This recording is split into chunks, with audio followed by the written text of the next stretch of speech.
So then in that scenario, it's almost impossible for 233 people to think alike. Yes. How did you manage that? How do you manage 70 days? How do you manage the morale of the company? How do you take care of your own people?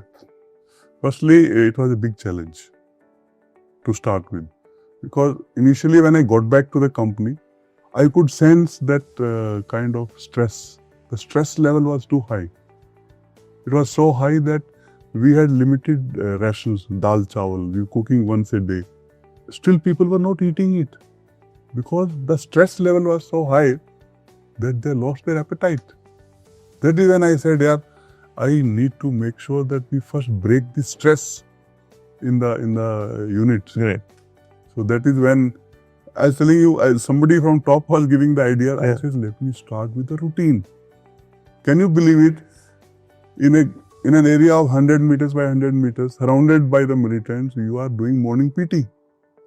You are doing your morning routine, and you are doing your weapon training. You are having a routine every day. So was that instinct, or was that something you had studied somewhere? I will call it more of instinct, less than study. Study I did, but later on. Later on, once I got back, I did a defense management course in Hyderabad, Secunderabad. There I learned this. But study was much later. It was more of an instinct and somebody from top guiding you. So that routine, moment we started, that stress level started coming down because people were now too busy in that routine. And every night we would be in stand to. Stand to means you are waiting to. For the enemy, if he attacks, you are prepared. You are into a stand to full night. You know if he is going to attack, he is going to attack you at night. And in daytime, you are kind of doing your own routine, and that is first thing which I could do and arrest the stress level which was there. So any time in those 75 days you felt that you made the wrong decision? Honestly, I never felt that. I made a lot of wrong decisions. They all succeeded. I was to cover it a little later.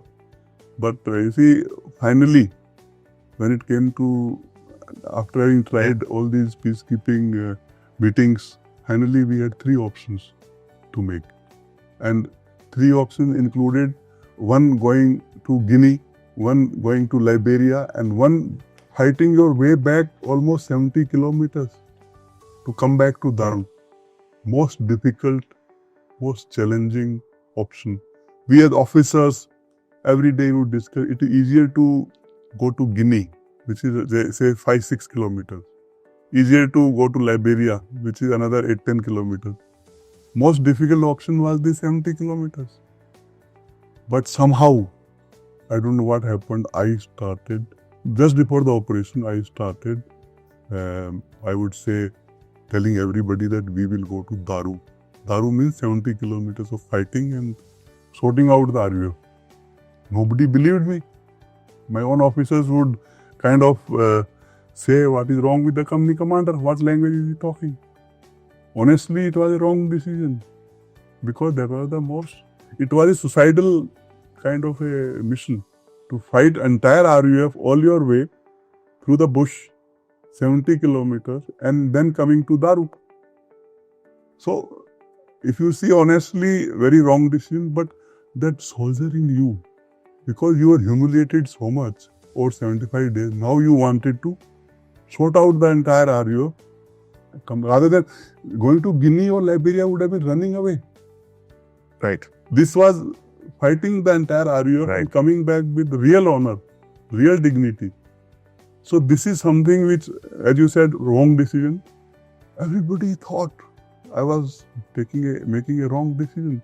But somebody from top had that, created the belief in me, will come out with honor. Now that we have been, a soldier has been humiliated so much, let me now take that revenge. Let me now make sure that, and honestly, this operation created peace in Sierra Leone. Today, Sierra Leone is an absolutely peaceful country because after this fight, RUF came to negotiation. They came to the table. So what was the fight like? How did you get out? We had this Operation Khukri, which actually was more of a fighting breakout from our side and a link-up force coming from the other side. Okay. And we had to link up en route halfway, and then together we were to come back. So this was one international operation which included helicopters, which included international army, not only Indian. I said 2 helicopters of British Army. There were a couple of these military observers stuck with us. They were all taken out in those helicopters. Sir, and when you do back to back, which I still find fascinating, you go back to back from Kashmir, sort of Kargil, to Sierra Leone. Is that a benefit, or are you, do you feel that now, anything can be conquered, or is it actually a challenge because very different terrains, very different type of army? So is that something that you as a commanding officer felt that, doesn't matter? Or was it something that you were strategically trying to find different methods of so how much strategy was involved, sir, in that breakout of 70? How much was mapped? Actually, I would say before the operation, the strategic thinking was involved in 75 days of diplomacy and trying to convince them and all that, which I did not succeed. But I tried everything possible to make sure that we don't have bloodshed, we don't have to fight. I mean, if we can find a solution. In that duration, I met the highest military commander of RUF, General Issa, who was a general. And General Issa had not met anybody, not even the force commander of the UN. Somehow he agreed to meet me at Calahon, where we were stuck.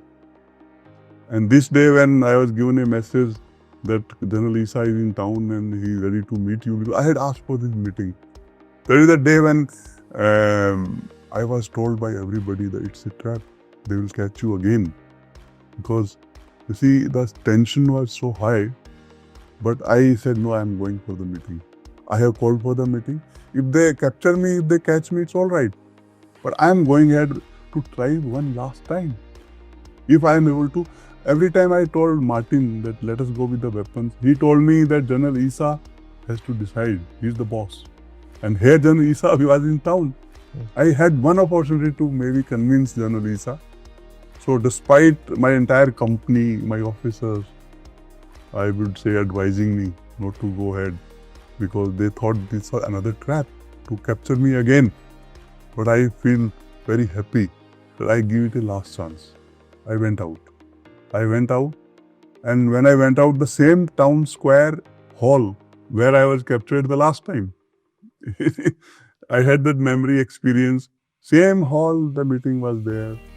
Then Issa was sitting on top with his military. So did you, in your mind, sir, did you think it was an honest negotiation, or did you think you will be captured? I had full confidence on myself. I will put my best foot forward and let me see what he decides. So when I walked in, and there was slight kind of a, I would not call it fear, but slight kind of an apprehension that they are going to catch me again. But I said no. Even if they catch me, it's all right. I will not have that regret that I did not give that last chance to peace before we went for the operation. Moment I stepped in, I recollect calling General Issa as Sir. I said, Sir, I am here as a peacekeeper. I am here as... They knew English because of the British colony. Sure. So I said, Sir, I am here as a peacekeeper trying to request you that I want to go back with my gods in my hand.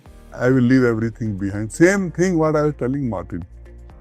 And I also told him, I recollect, that as a peacekeeper, I don't want to fight. I am a soldier. I can fight, but I still want to give peace a chance. And therefore, I have requested for meeting with you. And it is my sincere request to you to allow us to go back to a country with a weapon. We will go back. We are prepared to leave everything behind. He thought for a minute. When you are thinking, I thought maybe I have struck the chord and maybe he will understand. After 1 minute of silence, he simply said, Major, you will go the same way, the way other peacekeepers have gone. That means you have to lay down weapons. I understood. Nothing is going to work out. And I thought before he orders my capture, quickly I thanked him and I walked out. And my steps were now faster because I wanted to get back to the camp. And moment I got back to the camp, he started preparing for the operation. I said, peace is over. That hat of a diplomat is out. Now hat of a soldier is there only. And we have to fight. And this operation, as you asked me, I think is the most successful operation in the UN history. Oh, I mean, okay. there is no operation which has happened in such, I would say, a kind of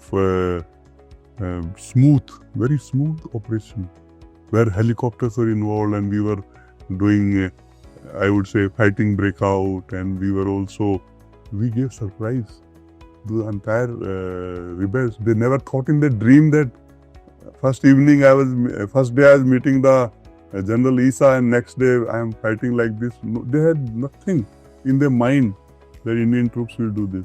Surprise was the biggest success story. In any battle, if you create that kind of surprise, it is a force multiplier for your success. So we had that complete surprise. We did early morning, I would say around 5:30 was the breakout. We did the breakout. We break that cordon of RUF and we moved out, and thereafter we had the link up. And so I'm going to request you to keep your soldier hat on, as you said.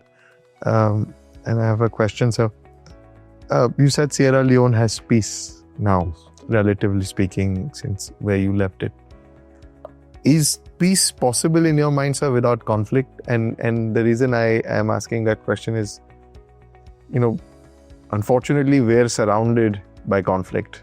Yeah. Right? So, and most of it, it's been 10, 12,000 years, however old Indian civilization is. A lot of the conflict comes to us, we don't seek it, but it's there. And so oftentimes, growing up, we always wonder, should we have been seeking conflict more as a race or as a civilization from the times of the Mughals to now? And is that the only way to achieve the kind of peace that as a civilization, as a country that we would want? So is there possibility, sir, of peace purely through diplomacy? That's my question. Actually, military is the last weapon for diplomacy, as you are aware. I mean, historically, if you see, conflict has been part of any civilization. And today also it is there. And you can't have peace without the conflict, because only peace, and everywhere peace, I think somehow people don't feel very happy with that. And even I would give an example which I normally give. It is not only the country, you see any family. It's part and parcel that conflict may not be with weapons, but that conflict is there. I mean, everywhere, wherever human beings are there, conflict is part and parcel of, or I would say, that thought process of getting into competition, which ultimately takes you in the domain of conflict. So you cannot separate conflict from peace. It is, we in army call it no war, no peace. That is a situation where you have both part and parcel of any civilization, any history, any kind of, it is not only India, any country you see today. Why Ukraine and Russia are fighting? They are well-developed countries. So conflict is part and parcel. I mean, peace is going hand in hand with conflict. You cannot have a situation where absolutely everything is hunky-dory, there are no conflicts. I mean, that is something for you to even see around you, anywhere. We just hope that we have more time with peace than we do with conflict, right? We hope that the conflict has an end goal of peace. So on that end, I would like to thank you very much for taking your time off, for flying from Delhi, for listening to us, talking to us.